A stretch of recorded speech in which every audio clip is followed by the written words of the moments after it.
All right. I just want to go through a few troubleshooting things with our friction fit system.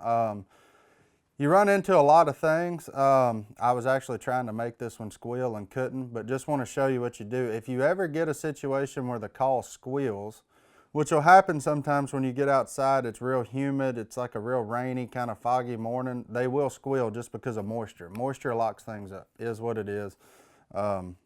You know, but we try to do our best to prevent that. But if it does, you're just going to take this caul apart like this. You'll see these three pieces. Take your wedge, hold it in your hand. You gotta have it, can't drop it in the water.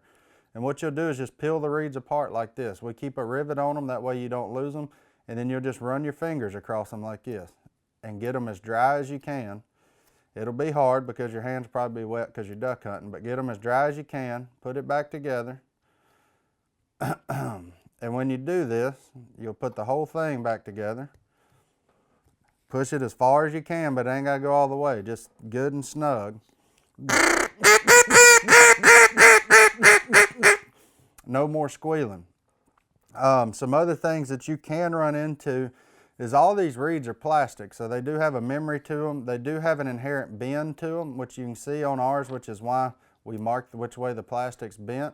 Sometimes your reeds will get a little flat. Super simple. You just take them and you're going to bend up like this. Not a lot of pressure. If you go too much, you're going to ruin the reed, but you can just put that memory back in the plastic.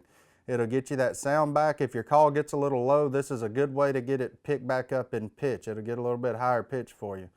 Another thing you can do is if you're one of those hard blowers that just feels like you've got to pump air through a duck call, you can take these reeds, you'll pull them like this, take them and just pinch down on them, just like that. It hurts your fingers, trust me. We don't like doing that.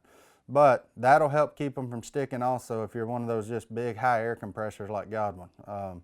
He's bad about locking one up. So those are just some little quick tips and tricks to help you in the field. If the caul continues to do this, then our easiest form of advice is just quit spitting in it. It ain't that hard.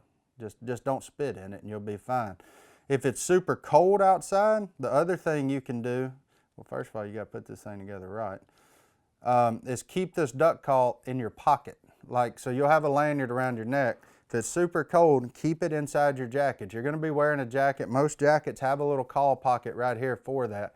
Keep it in there, keep them warm. It'll keep your spit and the other moisture from freezing and making your caul stick.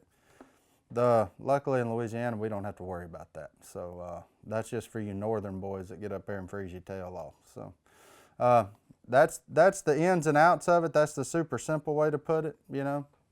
So if you got any others, feel free to shoot us a message. We'll answer them best we can.